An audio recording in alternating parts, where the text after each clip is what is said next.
more complicated because you had pi's in here also to account for with chain rule. So, hey. Okay, plug in pi. Let's see if we can get this if we plug in pi. So we should get two things here. Plug in pi for x. What's cosine of pi? -1. Crap, I was hoping that wouldn't happen. All right, so this -1/2 square root of cosine of pi, -1 squared, 1 plus 1 is √2. And then plus 1/2 natural log of cosine of pi is -1. And then this we said was plus √2. Yeah, I agree. No. I was done. Hold on. No. No, you need that one. Yeah, I need that one. There we go. And then you plug in 0. Minus, now you plug in 0. Cosine of 0? 1. So -2 pi. And then 1 here, so 1/2. And then square root of 2. And then plus 1/2 natural log of 1 plus √2. I believe some of this goes away. Does it? Yeah, this right here, when you distribute this to this, right, you get a positive this thing. And when you go over here, oh shoot, it's positive also, isn't it? No, because it's negative. The negative sign. Oh yeah, but then this negative. Yeah. So they're both positive. And these aren't the same. Okay, whatever that is. That's the exact answer. Get it as a decimal on your own. All right. So what I like to do on tests is I like for you to set up the integrals and not evaluate them. Remember I told you that about volumes already? With one exception. Arc length, I want to see the algebra of the arc length. The one I put a little star next to, I love to put that on a test because I want to see that algebra in there, so I want you to take it all the way. Got me? Now, theoretically here, I just showed you that the circumference of a circle is 2 pi r, right? We just proved that a second ago. Could we prove that what the surface area of a sphere is? Yeah. So what, if you look at your formulas, what's the surface area of a sphere? 4 pi r squared. Yep. If you have a sphere, the area is 4 pi r squared. That's what it is. Someone told you that. Could we prove that? So let's think about it. Why don't we take that? Remember we found the arc length of that a second ago? Right. Why don't, instead of finding the arc length, why don't we wrap that around the x-axis? If we wrap that around the x-axis, don't we get half of the sphere? And then multiply that answer by 2? Do you agree? Sorry, wrap it around what? The x-axis. Take this, wrap it around the x-axis, and you get a bowl sideways, which is half of the sphere. Yeah? We could try it. I don't know what's going to happen. So the area of just this one should be 2 pi r, or 2 pi integral. What did we integrate that thing from? What was it again? 0 to r. And then the additional thing we have now is the original function. What was the original function? Y equals, it was square root of r squared minus x squared times, then we had the arc length thing, right? All that junk over here. What did that turn out being? Wasn't it r over square root of, holy shit, r squared minus x squared dx on top? I don't think we had an x. No, it was r. It was just r, I think. Because we pulled the r out, and we had 1 over this, and then you went to the formula. And he counts it out, yeah. Trust me, that's it. So what's going to happen here? This is actually, do y'all see this or not? Yeah. This is the original function. That's the derivative, square root of 1 plus the derivative squared. All this just cancels. Holy shit. Which is just 2 pi integral 0 to r of r dx. And r is a constant, right?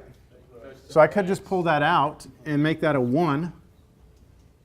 What's the antiderivative of that?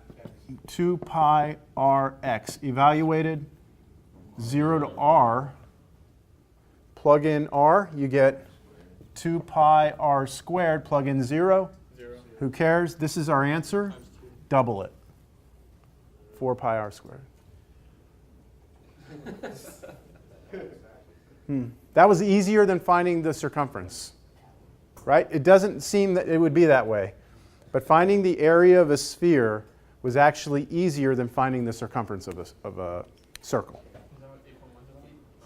Just as like a side note, if we wanted to do the volume of the sphere, couldn't we integrate that formula to get it to the next power up?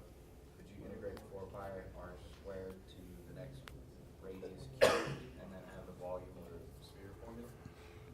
I see what you're getting at. What is the volume of a sphere? I don't remember that formula. That's why I was wondering. 4/3 pi r cubed. And isn't that what, yeah, that would be. It is, but it's not.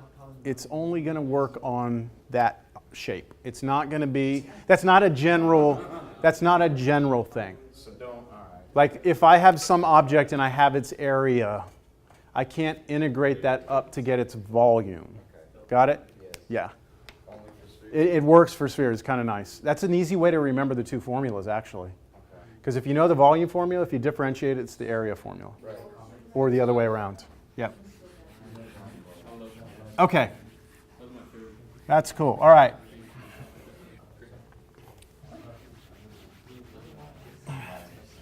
Y'all doing all right? Yeah.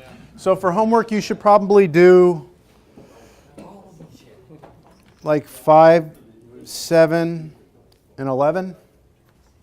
Page 397. 5, 7, 11. Sure.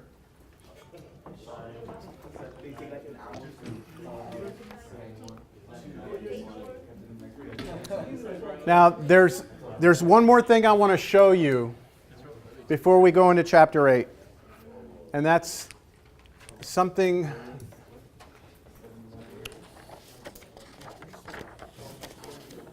I'm looking up. How do you spell Gabriel? I-E-L?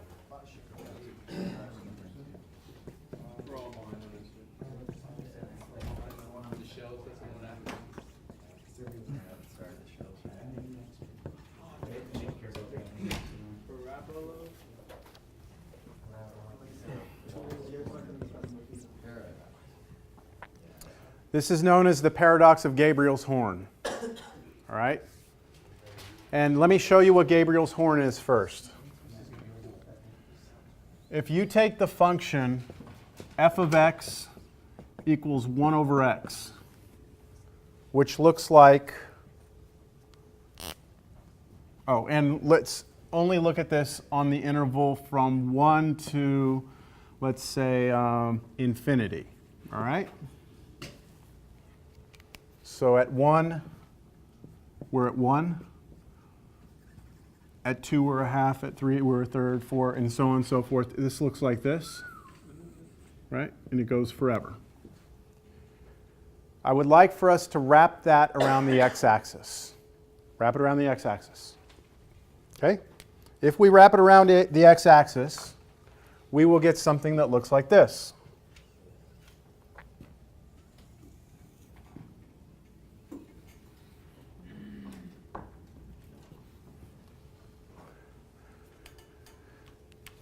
Now, there's an instrument, I guess, called a horn that you play, right? A horn, trumpet, right? This kind of looks like a horn. But it's an infinite horn, so you can never really get to the end of it. This is called Gabriel's Horn. I think Gabriel is an angel or something like that, and he has a picture. I mean, he always has a horn in his pictures, I guess.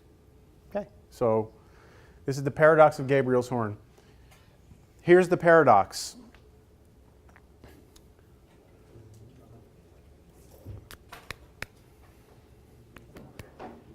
Let's do this.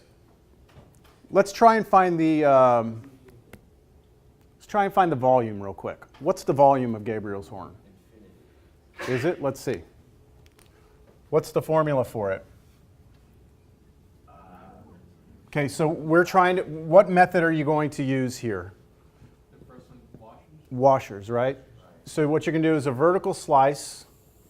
Your rectangle is going to look like that. You're going to wrap it around the x-axis. So you're going to be doing washers here. It's going to be the top function, or the outer radius, top radius minus the bottom radius. So it's going to be the integral pi, right? Don't get a pi in this thing? Yeah. Pi is out here. 1 to infinity now. That's an improper integral. We haven't done that with a volume before. Top one squared minus bottom one squared. So it's just 1 over x squared dx. Yes. That's it, right? If we can figure out what that is, then we have the volume of this infinite thing. All right. Does anyone have a question on where this came from? No? I squared f of x. Right? Outer radius.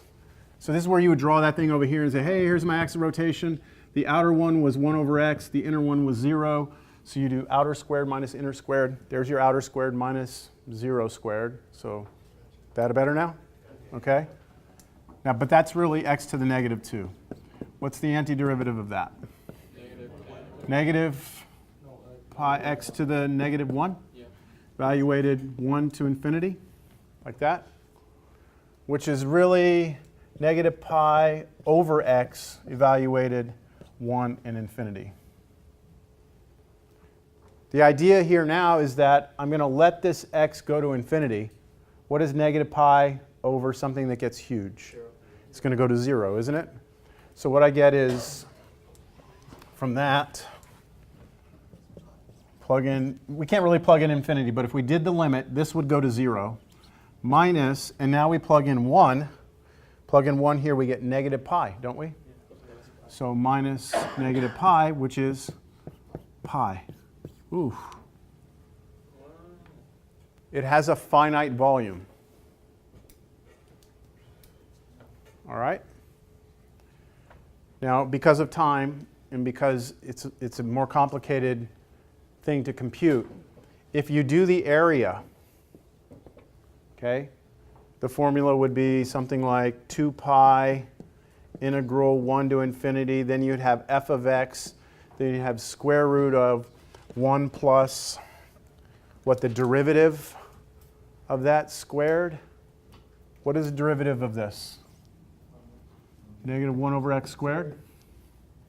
And then you square that, you get 1 over x to the 4th dx. This integral is not easy to do, all right? So, but there are ways it can be done, and we're not going to get into it, okay? There's no real method that we can use on that. This we would do by what we call comparison. We would compare it to another integral. But you can show that this diverges. In other words, it's infinite. In this case, this goes to infinity. What's the paradox of Gabriels Horn? How can it have a finite volume if you don't have enough paint to paint its surface? Because I guess the surface area gets small enough. Well, it's a paradox, and we're not going to leave it. We're not even going to touch it. It's a paradox. There's great arguments both ways. But that's the paradox. You can fill it with paint, but you can't paint its surface.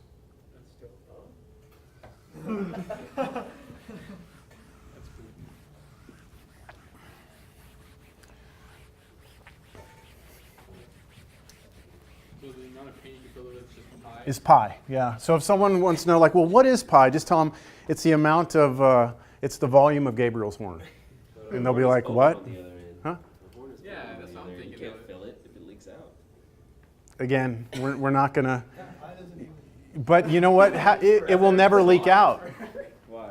Because it'll never get to the end. Never get to the end. So then Like, let's say you pour it in, right, and it starts going down. It's a paradox. It's a paradox, man. I'm not here. Like why you can't paint it? That's what paradoxes are. It's basically, yeah, you can say it. It's like, it's the idea of, like, one of the simplest examples is like, I can never clap my hands. Because to clap my hands, I have to be able to first travel half the distance and then travel half that distance. And each time I do that, it takes time, right? Doesn't it take time for me to go from here to here? And then 2 to here, and from here to here? So it's going to require an infinite number of time intervals, each one of them being positive. So I'm adding up, you have to add up an infinite number of time intervals to get all the way to the other side, right?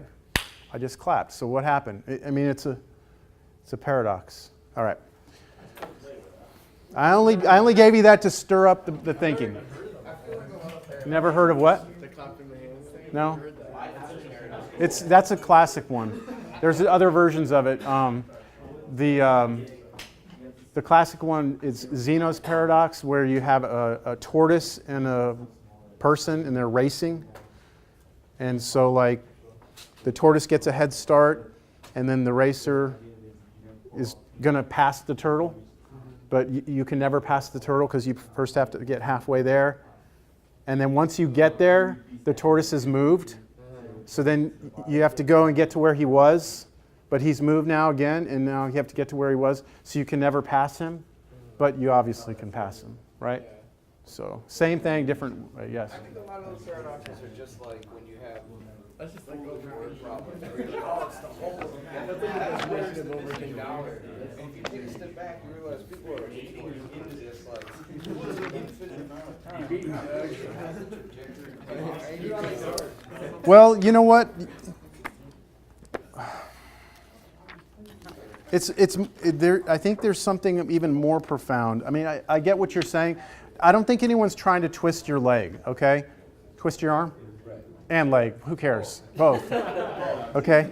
That's not what's happening here. The thing is that there are physical realities that we can't explain, but we have ways of doing it mathematically that doesn't make any sense at all. Remember the one I showed y'all in Cal 2? Did I show y'all in Cal 1? Did you go to that one bonus lecture? No? You didn't. I didn't tell y'all about it? You didn't show us the. Okay, so I will motivate this chapter 8 with this problem, okay? You want to talk about paradoxes? Let's see if I can remember this. Okay. What is 1? 1 minus 1 plus 1 minus 1 plus 1 minus 1 plus 1 forever. 1, 0. So this I did show you, but not in the bonus lecture. So what am I hearing? 1 or 0. 1 or 0? Depends where it stops. 1 or 0. It doesn't stop. This ... means it goes forever. It's not right there. It's not infinity. It's like nothing. It's nothing, yeah. It's like nothing. I would say it has to be something. Does it have to be something? Okay, so this is where we're going with this, okay? Because these paradoxes involve things like this. All right, so let me try and convince you of something. I'm not telling you this is right or wrong. I'm just going to try and convince you of something. Let's say that this does add up to be something, and we'll call it S. Let's just say it does, right? S. Agreed? Then what if I do... What if I come here and I add S to this? So I'm going to add like straight down, S plus S. But if I do that, I'm going to just offset it a little bit.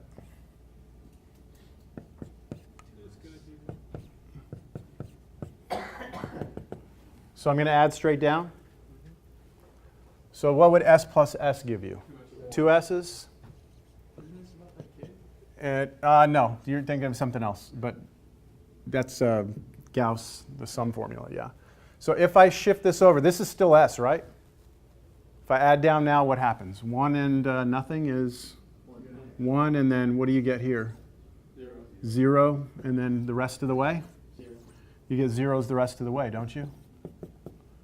So 2S should be 1. So 2s should be 1, which means s is equal to a half. Why do you offset it though? Could I mean, can I do that? If I give you a set of numbers to add, like 1 plus 2 plus 3, and I want you to add to that 4 plus 5 plus 6, I could do, the 4, the 5, the 6, and add down. It should give me the same thing. I could do the 4 over here with some other number. I can, at addition, it doesn't matter the order you do it, right?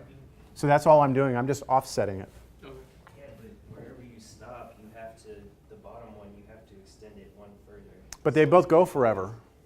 Yeah, but So then your answer I'm just saying, a half. it's because it's, I hear you. it's because it's offset. I hear you. I understand.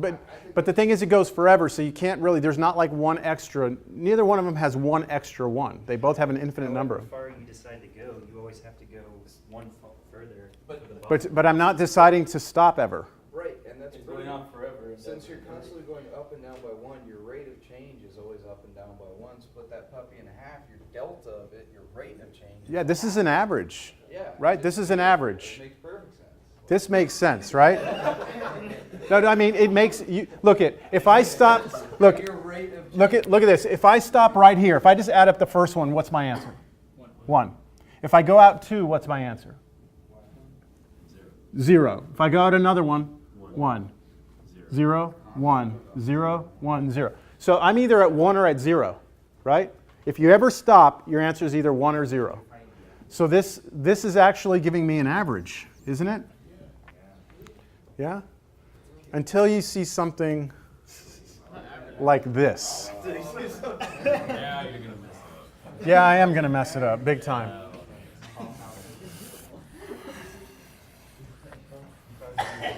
I have to remember it. Hold on. Yeah.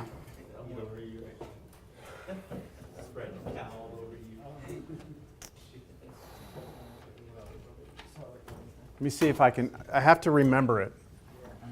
1 minus 2 plus 3 minus 4 plus 5 minus 6 plus 7 ... Same pattern the whole way. So what do you think's happening here? If you stop here, where are you? 1. Stop here.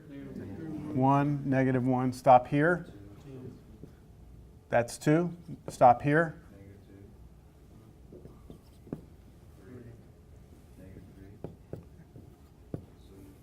Y'all see? So what's happening here? Your difference is still a half, but it's doubling each increment of 2. It's doubling each time. So the further I go out, these two numbers keep switching back and forth, but they're getting bigger and bigger. Right. So following the same logic of 0 and 1, you got the average. Then what would be the average between these? I don't know. What's the average between these two? I would say 0. Right? You go up 3, down 3. Middle would be 0, right? Up 2, down 2. 0. Could that add up to be 0?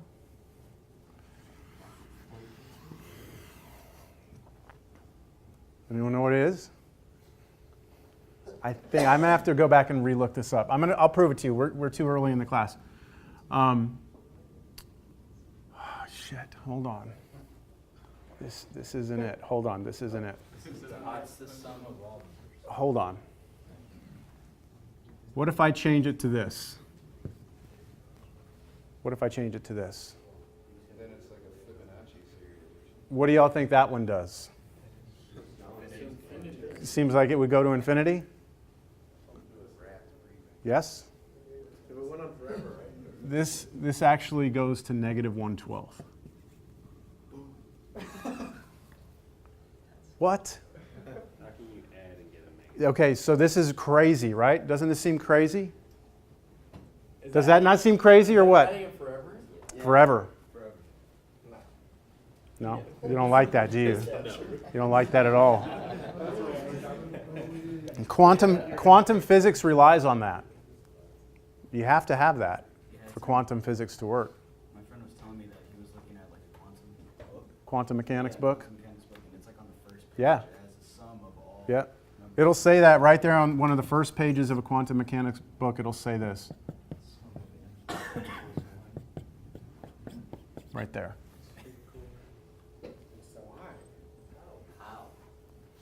Well, it's kind of the same way we just did the one with the S. So if I keep putting money in my bank account, Yeah. Yeah. If you keep adding money in your bank account, you're gonna end up owning them. Okay, let's see if I can do this. I'm gonna try not to fumble this up. Let's call this S, all right? Let's just call this S. Shit, man.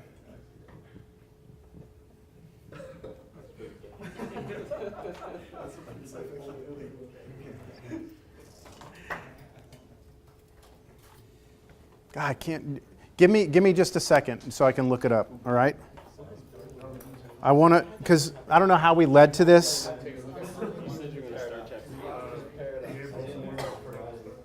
Some. so you get to trying to pay more.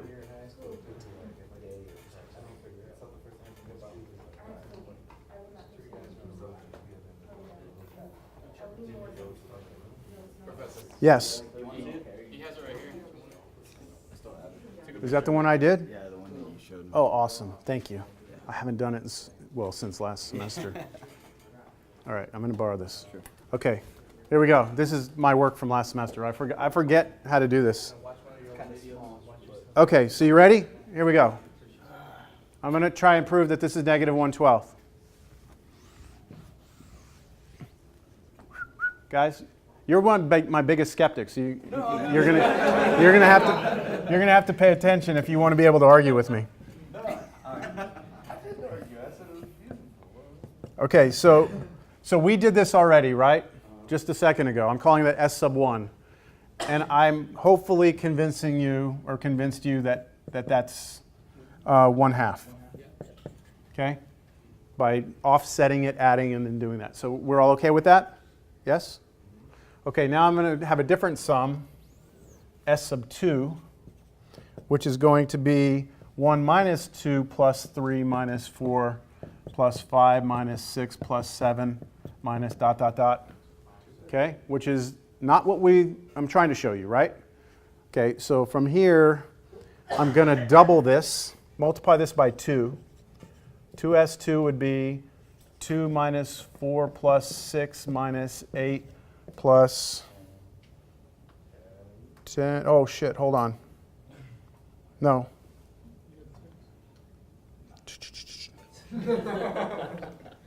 No, this ain't right. What did you do? Okay. 2s2s would be this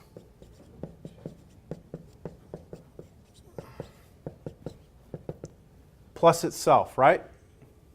Plus itself. So I'm going to write its self and I'm going to offset it. 1 minus 2 plus 3 minus 4 plus 5 minus 6. Got it? So two of those added together is this. Add them down. So when you add down, what do you get? 1 minus 1. 1 minus 1 plus 1 minus 1 plus 1 minus 1 plus 1 minus 1 plus 1, right? So 2s2 is equal to 1 minus 1 plus 1 minus 1 plus 1, right? And what is this sum? A half. So 2s2 is 1/2, which means s2 is 1/4. It's like 1/2 squared. That's what I said when you first did that, the first one, the 1 minus 2 plus 3 minus 4. Was what, 1/4? Yeah, it's a 1/4, 1/2 squared. Okay, I didn't hear you say that. Well, because yes, it's ever expanding, but it's still an equal distance. So if it was 1/2 on the first problem, and just because you're doubling it each time, it's still going to be 1/2, but times 1/2. No? My bad. If you see it that way, yeah. S2, 1/4, yes? All right, last one. Let's find the sum we're looking for, S. S is 1 plus 2 plus 3 plus 4 plus 5 forever. I want to take S and I want to subtract S2. So I'm going to take this S right here, 1 plus 2 plus 3 plus 4 plus 5. I'm going to go out plus 6. I want to subtract from it S2. You remember what S2 was, right? I mean, that's what it adds up to be. But you remember what it was? It was 1 minus 2.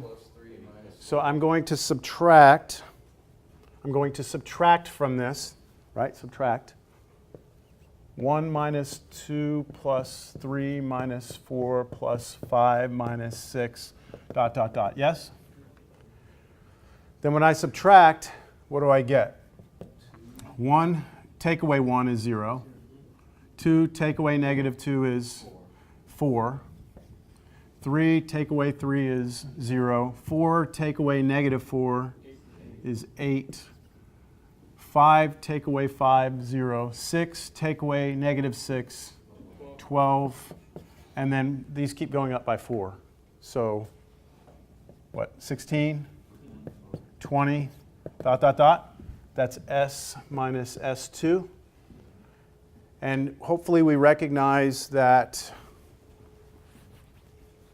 these are all, I got it from here. These are all factors, these all have a factor of 4. So let's pull a factor of 4 out. 4, and then we get what? 1 plus, 2 plus, 3 plus, 4 plus, 5 plus. And do you recognize this? That's capital S, isn't it? Yeah. So what we have here is that S minus S2 equals 4 times S. And then subtract an S on both sides.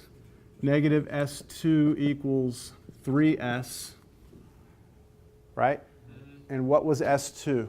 1/4. 1/4. So negative 1/4 equals 3S. And if you divide both sides by 3, you get negative 1/12 is S. That's cool. Okay, so here's the argument. And I'm not going to have real time to start chapter 8, but here's the kind of not argument, but the thinking going on here. You can't add something up forever. You just can't do it. Like, if I said, go ahead and take 1 plus 2 plus 3 plus 4 plus 5 and show me that if you do that forever, you get negative 1/12, you could not prove me wrong. You could not prove me wrong by saying that it's not this. Because you can never do it, right? At some point, if you hit enter, you're not doing what I'm asking you to do. So what happens in the physical world is that we run experiments, right? And we try and figure out what's going on in the real world. We try and find mathematical models for this. And what we've seen, what we've experimentally observed, is that there are some times when this sum appears. Okay?